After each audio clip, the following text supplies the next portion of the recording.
গাজার উত্তরাঞ্চলের জাবালিয়ার হালাওয়া শরণার্থী শিবির। এই শিবিরের তাঁবুতেই বসবাস 10 বছর বয়সী মোহাম্মদ সাদ শাবানের। যুদ্ধ আর বাস্তুচ্যুতির কষ্টের মাঝেও তার স্বপ্ন একটাই, বিদেশে গিয়ে চিকিৎসা নেয়া, কৃত্রিম অঙ্গ লাগানো এবং আবারও নিজের পায়ে দাঁড়িয়ে ফুটবল খেলা।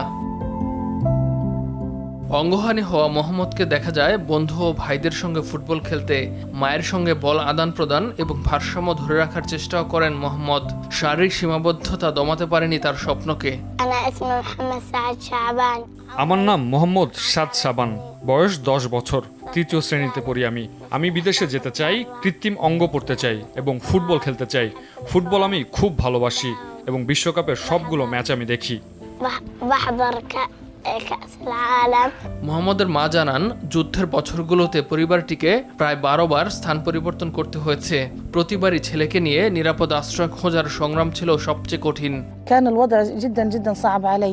যুদ্ধের সময় পরিস্থিতি খুবই কঠিন ছিল। আমাদের এক জায়গা থেকে আরেক জায়গায় বারবার পালাতে হয়েছে।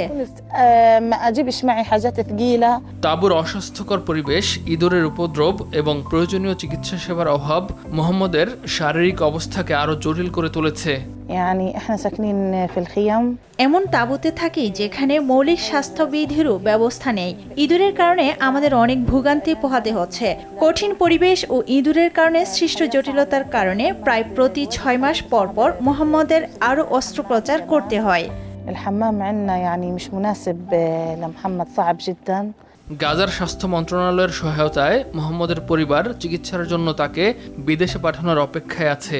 জাতিসংঘ ও বিশ্ব স্বাস্থ্য সংস্থার তথ্য বলছে, স্থায়ী শারীরিক প্রতিবন্ধকতা নিয়ে গাজায় বেঁচে আছেন হাজারো মানুষ। তাদের বড় একটি অংশ শিশু, যাদের অনেকেই অঙ্গহানি ও গুরুতর আঘাতের শিকার।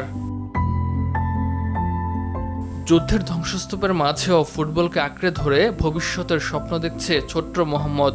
তার আশা, একদিন কৃত্রিম অঙ্গ পরে আবারও মাঠ মাতাবে, অন্য সব শিশুর মতোই স্বাধীনভাবে খেলবে। ইমতিয়াজ আহমেদ, RTV।